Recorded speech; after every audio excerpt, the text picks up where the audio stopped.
हर औरत के दिल में एक ही सवाल आता है कि सिर्फ़ औरत ही क्यों सब्र करे? सिर्फ़ औरत से ही क्यों कहा जाता है कि तुम सब्र करो? क्या औरत सिर्फ़ सब्र करने के लिए पैदा हुई है? तो आज मैं इस चीज़ के बारे में बात करने वाली हूँ।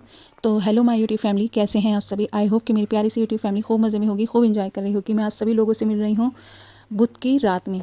तो यहाँ पे मैं और मेरी मम्मी मिलके बथुआ तोड़ रहे हैं। बथुआ ज़रूर खाना चाहिए क्योंकि ये आपके लिए बहुत ज़्यादा फ़ायदेमंद होता है। अगर आप लोगों का वेट ज़्यादा बढ़ा हुआ है और आपका टमी भी बाहर आ रहा है ना, तो बथुए का यूज़ बहुत ज़्यादा किया करें। या अगर आपके पैरों की उंगलियां जो होती हैं ना वो सूज रही हैं, तो इसका बथुए का जो पानी होता है ना, जो हम पानी बॉयल करते हैं, उस मतलब बॉयल हुए हुए पानी को फेंकना नहीं है।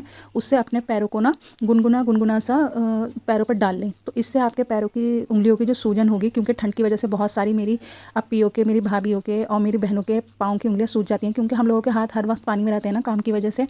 तो किसी किसी के तो उंगलियों में से खून भी निकलने लगता है। मेरी कज़िन है, उनकी उंगलियों में से खून निकलने लगता है, इतनी ज़्यादा ठंड की वजह से उनकी उंगलियां सूज जाती हैं। तो ये बहुत ज़्यादा फ़ायदेमंद है। तो कोशिश यही किया करें कि बथुए का पराठा बना के, बथुए की दाल बना के, बथुए का रायता बना के, बथुए की कड़ी बना के, मतलब किसी भी तरीके से बथुए का यूज़ ज़्यादा से ज़्यादा किया करें, क्योंकि ये सर्दियों की मेवा है। जैसे ड्राई फ्रूट मेवा होते हैं ना, उसी तरह ये हरी सब्जियां भी हमारे लिए बहुत ज़्यादा ज़रूरी हैं। तो मेरी प्यारी बहनों, जैसे डॉक्टर कहते हैं ना कि ज़रूर खाया करें हरी सब्जियां, वैसे ही मैं भी कह रही हूँ ज़रूर खाया करें। थोड़ी मेहनत लगती है, वैसे भी हम खाली बैठे हुए होते हैं किसी किसी टाइम, तो इन चीज़ों में अगर हम इन्वेस्ट करेंगे अपने टाइम को तो ज़्यादा अच्छा होगा, है ना। और अब आ जाते हैं अपने पॉइंट पर। इस्लाम में सिर्फ सब्र करने को अल्लाह ने औरत के लिए नहीं कहा, लेकिन औरत के ना कुछ इम्तिहान ज़्यादा रखे हैं। देखें, जब वो बेटी बन जाती है तब उसको घर संभालना होता है। जब वो बीवी बन जाती है तो उसको अपने शौहर के साथ, अपने ससुराल वालों के साथ, सबके साथ निभा के चलना होता है।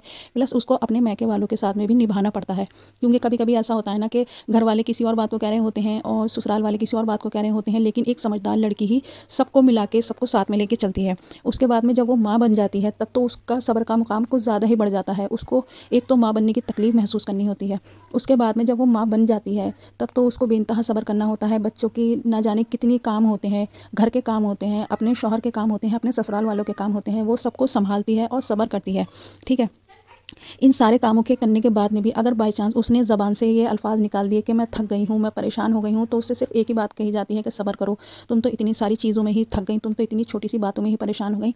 तो देखें, सब्र करने को अल्लाह ने कहा है। बेशक सब्र करने वालों के साथ में अल्लाह है, लेकिन सब्र का मतलब ये नहीं है कि आप नाजायज़ चीज़ों को भी सब्र करके वो करती रहो, इग्नोर करती रहो। देखें, सब्र करने का मतलब ये नहीं है कि आपके ऊपर जुल्म किया जा रहा है, आपके साथ मारपीट हो रही है। बहुत सारी मेरी प्यारी बहनों के साथ में अल्लाह उनके नसीब को अच्छा कर दे कि उनको शौहर अच्छे नहीं मिलते, तो कभी कभी वो पैसे की तरफ से बहुत ज़्यादा सब्र कर रही होती हैं, क्योंकि उनके शौहर उनको पैसे की तरफ से दुखी रखते हैं।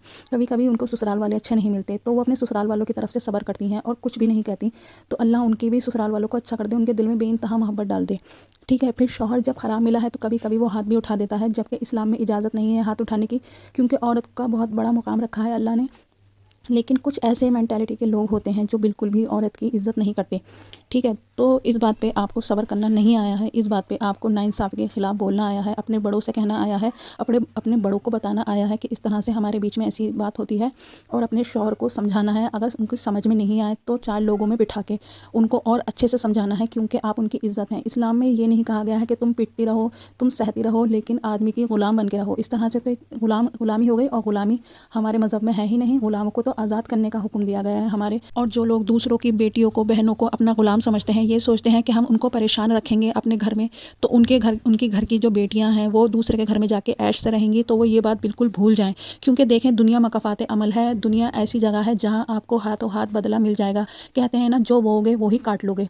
जब हम अच्छे दाने बोएंगे ज़मीन में तभी तो हमें अनाज मिलेगा। अगर हम जहर बोएंगे ज़मीन में तो हमें लौट के भी जहर ही मिलेगा। तो दूसरों की बेटियों के साथ में इस तरह से पेश आएँ जिस तरह से आप अपनी बहन बेटी को दूसरों से चाहते हैं कि आपकी बहन बेटी को इज़्ज़त मिले। यकीन माने, अच्छा करा हुआ कभी भी खाली नहीं जाता, हमेशा लौट के दुगना होके, चौगना होके मिलता है। तो मेरी प्यारी बहनों, अगर आप लोगों के साथ में इस तरह की कोई हरकत हो रही है तो पहले तो मैं आप लोगों के लिए दुआ करूंगी कि अल्लाह आपके नसीब को अच्छा कर दे। देखें, सिर्फ कुंवारी लड़कियों को ये दुआ नहीं दिया करें कि तुम्हारा नसीब अच्छा हो। मेरी जो प्यारी बहनें जिनकी शादी हो चुकी है, तो उन बहनों के लिए भी यही दुआ किया करें कि अल्लाह उनके नसीबों को भी अच्छा कर दे, वो अपने घरों में खुश रहें, क्योंकि वो अपने माँ बाप के घर में जैसे रहीं रह लीं, लेकिन शौहर के घर की जो ज़िंदगी होती है ना, वो बड़ी ख़तरनाक ज़िंदगी होती है। अगर बेटी का नसीब अच्छा निकलता है ना, तो बड़ी माँ बाप के दिल को सुकून होता है। और अगर बेटी थोड़ी भी परेशान रहती है ना, तो माँ बाप के दिल में अजीब सी परेशानी रहती है, वो घुल घुल के ख़त्म होने के लिए तैयार हो जाते हैं, इतने परेशान हो जाते हैं। तो मेरी प्यारी बहनों, जिन जिन बहनों की शादी हो गई है उनके लिए भी यही दुआ करूँगी, और जिनकी नहीं हुई है अल्लाह पाक उनके भी नसीबों को बुलंद करे, बाला करे, और हमेशा वो खुश रहें। देखें, नसीब को अच्छा करने के लिए, नसीब को बुलंद करने के लिए सूरत मरियम पढ़ा करें, क्योंकि ये पढ़ने से आपकी सारी परेशानियाँ, सारी तकलीफ़ें ख़त्म हो जाती हैं। और सूरत यूसुफ पढ़ा करें, इससे भी आपका नसीब अच्छा होता है। और इंशाल्लाह मैं रमज़ानों से पहले आप लोगों के साथ में शेयर भी करूँगी कि रमज़ानों में आपको क्या क्या पढ़ना होगा, जिससे आपके नसीब अच्छे हो जाएंगे और आप हमेशा खुश रहेंगी। ठीक हो गया। और जो मेरी प्यारी बहनें इस तरह के शौहरों के साथ में रह रही हैं, जो उनको अच्छा नहीं रखते, खुश नहीं रखती है, किसी भी तरह की उनके साथ में कोई भी परेशानी है, तो मेरी प्यारी बहनों, सूरत जुमा पढ़ा करें फ़जर की नमाज़ से पहले 7 बार, और उसका पानी मतलब उसको पढ़ें, और उसको पढ़ के पानी पे दम करें और अपने शौहर को पिलाएं। इंशाल्लाह उनके दिल में आपके लिए बेइंतहा मोहब्बत आ जाएगी, वो आपकी इज़्ज़त करेंगे, कदर करेंगे। तो इस काम को ज़रूर करिएगा मेरी प्यारी बहन। और देखें, बातों ही बातों में ब्लॉग काफ़ी आगे निकल चुका है। ये है फ्राइडे मॉर्निंग और मैं यहाँ पे वॉश कर रही हूँ बर्तन। अच्छा, इससे पहले जो मैंने आपको वीडियो दिखाया, तो मैंने बनाया था बथुए का पराठा और उड़द की दाल बथुआ। तो माशाल्लाह बहुत मज़े का हो गया था, बहुत टेस्टी हो गया था। इंशाल्लाह फिर कभी आप लोगों के साथ में उसकी रेसिपी शेयर करूँगी, क्योंकि मेरी मम्मी की तबीयत बिल्कुल ठीक नहीं चल रही है। अब तो अल्हम्दुलिल्लाह काफ़ी बेहतर हैं, काफ़ी ठीक हैं, उठ के भी बैठ रही हैं। मेरे साथ में बथुआ भी तुड़वा रही थी, मैं उनको मना भी कर रही थी, लेकिन वो देख देख के ना परेशान हो रही थी मुझे। मैंने बोला चलो ठीक है, आप थोड़ी बहुत बैठ जाओ उठ के, कोई ऐसी बात नहीं है, टेंशन लेने की बात नहीं है। मगर अल्हम्दुलिल्लाह अब काफ़ी बेहतर हैं। मेरी एक बहन है, उनका नाम नजमा है, वो मुझे भोपाल से देखती हैं। तो अल्हम्दुलिल्लाह, शुक्र अल्हम्दुलिल्लाह, मुझे इतनी अच्छी बहनें मिली हैं यूट्यूब पे कि उन्होंने, बहन ने मुझसे मेरी मम्मी की तबीयत पूछी, मेरा बहुत ज़्यादा दिल खुश हो गया। मेरी मम्मी भी उनको बहुत ज़्यादा दुआएं दे रही थी कि कितनी अच्छी हैं वो, आदत की भी बहुत अच्छी हैं माशाल्लाह। जब बात करती है ना तो माशाल्लाह बहुत अच्छा अपनापन फ़ील होता है। सच में ऐसा फ़ील होता है कि जैसे अपनी बहन, कोई सगी बहन कहीं दूर रह रही हो। तो बहुत बहुत शुक्रिया आपका। और ये है फ्राइडे मॉर्निंग, तो मैं यहाँ पे धो रही हूँ कपड़े, और वो सॉरी, कपड़े नहीं सॉरी, मैं कपड़े भी वॉश कर रही थी। मतलब मैंने ऊपर मशीन लगा रखी थी कपड़े वॉश करने के लिए, और साथ ही साथ मैं अपने किचन को भी साफ़ कर रही थी, बर्तन वगैरह सब वॉश कर रही थी। तो किचन के भी हालात ऐसे हो रहे थे ना, बस वही है, अकेला इंसान किधर किधर को भागे, इतने ढेर सारे काम होते हैं मॉर्निंग में। तो आप सभी लोगों को पता है कि मॉर्निंग में तो अच्छा खासे काम होते हैं, भले ही सुबह को कितनी भी जल्दी उठ जाओ, मगर माशाल्लाह काम होते हैं कि बस एक के बाद एक, दूसरा काम तीसरा काम स्टार्ट हो ही जाता है, तो बस काम ही काम।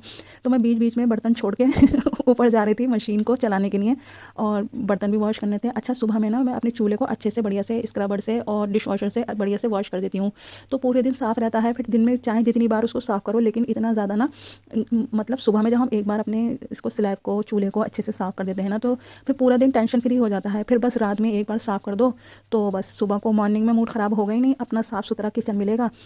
तो व्लॉग काफ़ी बड़ा हो गया था ना, तो मैंने इसको डिवाइड कर दिया है, क्योंकि बहुत ज़्यादा काम थे और व्लॉग भी काफ़ी बड़ा हो गया था। व्लॉग इस वजह से ही नहीं आ पा रहे थे मेरे, क्योंकि मम्मी की तबीयत बिल्कुल ठीक नहीं थी, तो मैं मम्मी के साथ में बिज़ी थी, तो बिल्कुल भी मैं शूट नहीं कर पा रही थी। काम तो अल्हम्दुलिल्लाह देखें रुक ही नहीं सकते, काम तो सारे करने होते हैं, मगर इतना टाइम नहीं मिल रहा था कि मैं वीडियो शूट करूँ, वॉइस ओवर करूँ। होता है ना कि एक प्रॉपर टाइम चाहिए होता है, ये भी एक तरह की जॉब है, और इस जॉब को भी सीरियसली करना बहुत ज़रूरी है। नहीं तो इस वजह से ब्लॉग नहीं आ पा रहे थे, और मैंने भी सोचा कि मैं 1-2 दिन अपने ब्लॉग नहीं डाल रही, क्योंकि मुझे ना बहुत ज़्यादा बिज़ी थी और बिल्कुल भी टाइम नहीं मिल पा रहा था। और मैं ये भी चाहती हूँ कि मैं ब्लॉग ऐसा बनाऊँ जिससे आपको मोटिवेशन मिले, कुछ अच्छी बात आपको मालूम हो। देखें, बातें तो हम सभी लोगों को अच्छी अच्छी मालूम होती हैं, लेकिन कुछ ऐसा होता है ना कि नॉलेज में इजाफा हो जाए, कुछ नॉलेज ज़्यादा बढ़ जाए, तो वो अच्छा लगता है ना। क्योंकि ऐसा व्लॉग देखना फ़ायदेमंद है मेरी नज़र में, जहाँ पे आपको कुछ अच्छा सीखने को मिले, कुछ अच्छी नई बातें सीखने को मिले। तो इसी वजह से मैं ये सोच रही थी कि मैं जब वॉइस ओवर करूँगी, तो मेरे पास एक ऐसा टॉपिक होना चाहिए जो आप लोग रिलेट भी कर सको, और उस टॉपिक से आपको फ़ायदा भी हो। तो इंशाल्लाह मेरी प्यारी बहनों, जो मैंने आपको सूरतें बताई हैं, मतलब कुरान शरीफ की जो सूरतें मैंने आपको बताई हैं पढ़ने के लिए, तो आप ज़रूर पढ़ना। इंशाल्लाह आपको बहुत बेहतर महसूस होगा और आपके हक़ में बहुत बेहतरी होगी। देखें, सब्र करने को नहीं अल्लाह ने कहा है, लेकिन मेरी प्यारी बहनों, कभी भी आप ये दुआ मत करना कि अल्लाह तू मुझे सब्र दे। इस तरह से हम अल्लाह से परेशानी मांग रहे होते हैं, जब ही तो हम सब्र करेंगे। अब आप बताएं, जब आप खुश होंगी, खुशहाल रहेंगी, तो आप सब्र थोड़ी करेंगी, तब तो आप खुशी मनाएंगी। तो मेरी प्यारी बहनों, जब भी दुआ करें अपने लिए, दूसरों के लिए, तो हमेशा आफ़ियत मांगे कि अल्लाह तू मुझे अपनी आफ़ियत में रख, तू मुझे अपनी रहमतों के साए में रख, मुझे हर परेशानी, हर तकलीफ़, हर मुसीबत से बचा।